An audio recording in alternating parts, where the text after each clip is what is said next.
Laimos Tonkuvienės agroserviso įmonė – tai vienas pavyzdžių, kaip pažangiausios technologijos, precizinio ūkininkavimo elementai įdiegti augalininkystėje, kaip panaudojamos palydovinės sistemos. Gamtiniai sąlygos panašiai vienodos tam pačiam regione. Vienam užaugo, kitam nelabai. Vienam tai pasisekė, kitam nelabai. Tai gal ne tik nuo dievulio priklauso, gal reikia pagauti tam tikras sąlygas, pagauti tam tikrus momentus. Gal reikia turėti tam tikrą techniką, technologijas ir visą kitą. Galima buvo tikėtis, kad šiuose ūkiuose mes pamatysim daug įspūdingo ir darbo organizavimo požiūrių, ir technologijų požiūrių. Daug ko, kas iš tikrųjų per pastaruosius 5-6 metus Lietuvos žemės ūkyje įdiegta. Bet iš tiesų esame nustebinti tokį pasišventimą ne tik ūkio efektyvumui užtikrinti, bet ir gyvulininkystės ūkyje gyvulių geroviai, augalininkystės ūkyje vėlgi susidūrėm su labai tokiu puikiu pavyzdžiu strateginio mąstymo, sekančių projektų planavimo ir dėmesių ūkių darbuotojams. Tai rodo, kad žemės ūkio verslas yra tikrai verslas iš didžiosios raidės Lietuvoje ir jo atstovai yra išprusę, išmanantis ir tikrai puikus šio verslo strategai. Šakių rajonas yra turbūt vienas iš labiausiai žemdirbiškas rajonas, tai be abejo tai yra patys mūsų mylimiausi, patikimiausi klientai. Praktiškai Šakių rajonas ir gyvuoja tik tai žemės ūkio dėka, tai mūsų patys geriausi klientai. Mes šiai dienai žinom, kuo jie gyvena, kuo kvėpuoja, su kokiom problemom susiduria. Tai tas kiekvienas, aišku, išvažiavimas, pabuvimas šalia jų, tai labai gerai, matai, kaip kiekviena diena jų eina ir su kuo susiduria. Va dabar laukuose mašinos, tas laikas, kai jau žiūri, kaip grūdas, koks bus ir prognozuoja derlius geras bus ar ne, tai tokios išvykos labai naudingos, kad pažint klientą, žinot, kuo jis gyvena, su kuo susiduria ir ko tikisi. Žemdirbiai iš tikrųjų jie labai skaičiuoja ir kas džiugina, jie labai domisi naujovėm ir kaip sakom, banke pas mus ir internetinė bankininkystė aktyviai pradėjo naudotis ir ta žemės ūkio technikos noras atnaujinti geresniam, naujesniom technologijom. Tai žemdirbiai tikrai išsiskiria to kruopštumu, domėjimusi ir požiūriu, kad žinot, kas vyksta, kad po to neturėt problemų. Lyginau visgi Lietuvą ir Daniją, ne dėl to, kad Danija šiuo laikotarpiu pirmininkauja, bet kad labai panašios jos yra pagal plotą ir pagal žemės kokybę ir taip toliau. Bet jeigu mes iš hektarų bendrosios produkcijos turim šiek tiek daugiau negu 2000, Danai 12 000, 6 kartus daugiau. Ir priežastis kodėl reikia investuoti. Pagrindinis dalykas - reikia daugiau investuoti. Norint investuoti, reikia turėti iš ko. Jeigu neturi tos produkcijos, neturi tų pajamų. Vien su ta parama per daug mes ko tai nepasieksim. Bet pažangios technologijos. Va šitas dalykas. Ir gal fantastika, kai ir Voniškių žemės ūkio bendroviai, daug kas net ir iš mokslininkų ar kitų, čia buvo Žemės ūkio mokslo taryba prieš porą savaičių, kas tai yra karvių lova.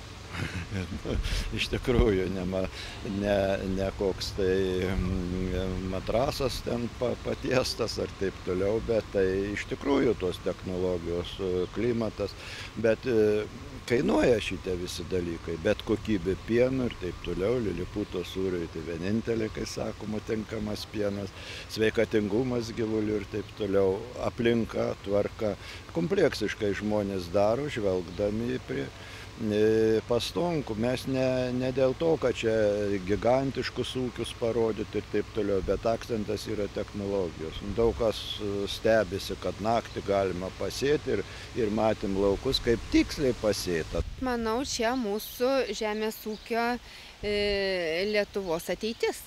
Nes siekiamybė kiekvienam ūkininkui turbūt turėti nemažai nuosavos žemės, turėti tokias modernes fermas, nes šiuo laikotarpiu gyvulių labai mažėja, o vis tik pieno produktų reikės ir mėsos produktų reiks. Vienas sunkiausių verslų yra žemdirbystė, kuri reikalauja labai daug darbo, proto ir finansų. Kuo daugiau ūkininkų sugebės sėkmingai investuoti į ūkio plėtrą ir naujausias technologijas, tuo greičiau atsigaus Lietuvos žemės ūkis. Vadinasi, visiems bus geriau. Mūsų paskaičiavimais iš tikrųjų, kad ir labai daug atnaujinta žemės ūkio technikos iš europinių programų pinigų ir tikrai ūkininkai padarė didžiulę pažangą. Tačiau tas atnaujinimas nėra dar pakankamas. Ir daug yra nusidėvėjusios žemės ūkio technikos ir į žemės ūkio techniką vis tiek dar ateityje turės investuoti žemdirbiai. Taip pat, kaip šiandien matėm fermoje, labai akcentuojama dabar ir ateinančiam laikotarpį pieno kokybė. Ir vis tik, kad gauti kokybišką pieną, turi būti ir kokybiški įrengimai, ir šaldytuvai, ir visa aplinka. Vis tik, kad pasiektą kokybę į naujausią įrangą dar reiks investuoti.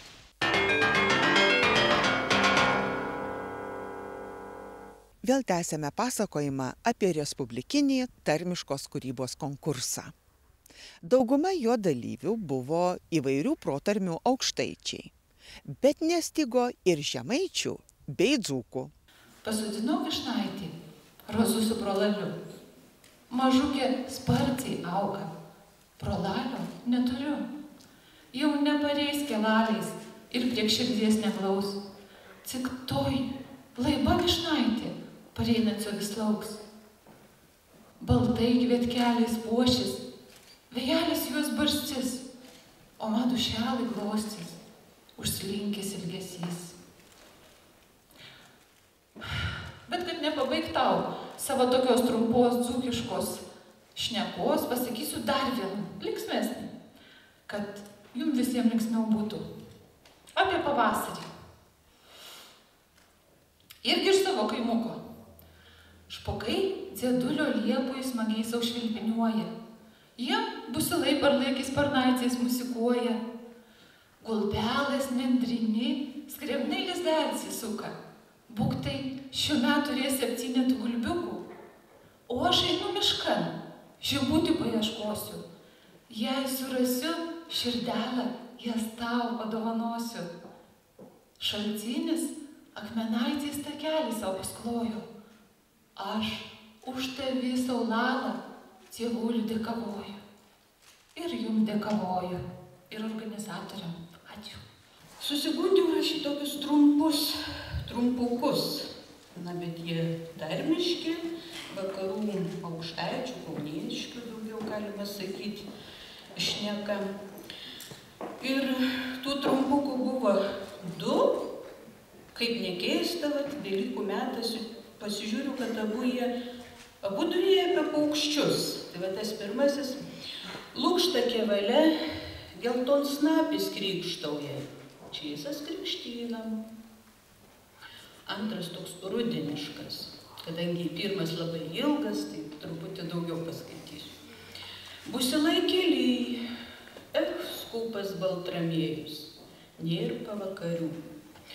Toks kaip papokštavimas, kad neužimčiau ilgai laiką, nulaidnus prašymas apie vargšų zuikutį.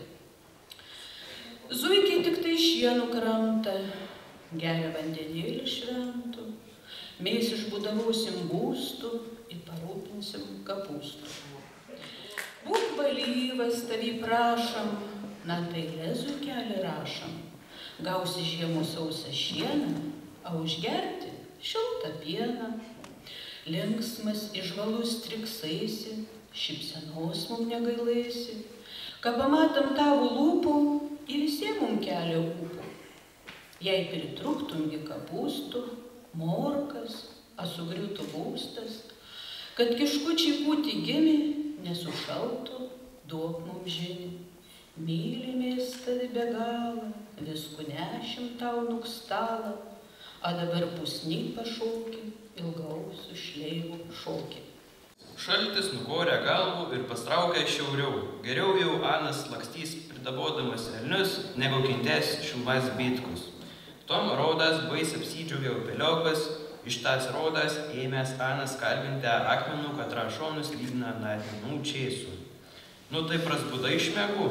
Man tai niekaip nebuvo mažna pupūt ramiai.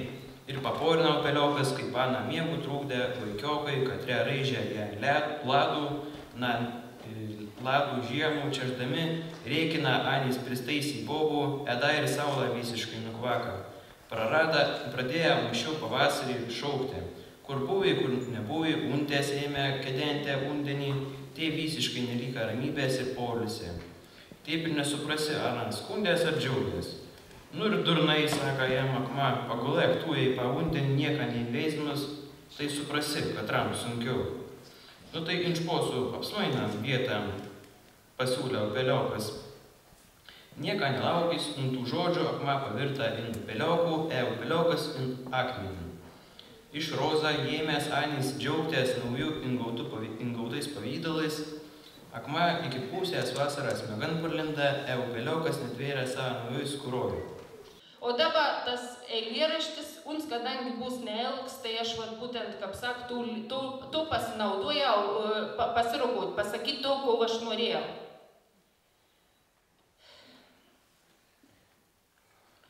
Man tomke rodos, savis neįveiksiu. Paromžiu nenugriausiu jau tų seinų. Nors didlę kriuoksiu, zlastėsiaus ar keiksiu, kad ant šios vietos kapsteiga ar sveina. Kas širdis lygu gelžiais gabalėlis.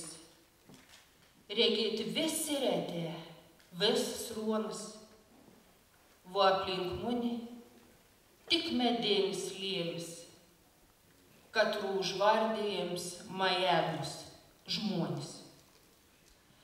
Tuos smūtnas mėšlis nemirautas magis, kap kūlių krūsnis užgolmon krūtėnį, bet kap išės niek nepasarkis. O kuomet pavadins, juk nieks nežino. Tai rūpujausi, tunkę vedu ruodą, su žvaizdėm vėjas arba plikas medės. Nors kartas tep nemaduotas išruoda, juk nedėjauti pondėjus mums vedės. Sutvėrė, dovanuoji mums tau gali ir šveisti, ir tau pat čia sugesti, nebuožna mūsą, savo paties valia. Tai nevalnu dovanos tos mesti. Nevalnu vožuoti ar būti, ar nebūti. Tik abejoti, apsireikti, klysti. Net tau kart, jie protom silom garūti, ką piktą dvasį, spoks, vieniškystį.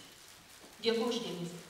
Kai išpateis vasaros galą, pamėginkiau sugrįžti į pradį, kai laukas jau šįryt pavalą, kondra išlieki vakus išvedė. Kas tas įgų ronka į ronka, kondas nuočiai jie širdis į širdį, kartas senios įžėdė. Anot Žemaitės Dalios Zabitienės šiame konkurse laimėjusios pirmąją vietą, mon rodos, kad tokių konkursų bus ir 6, ir 7, ir dar daugiau. Nes kol gyvos tarmės, tol gyva ir mūsų kalba, ir mūsų šalis.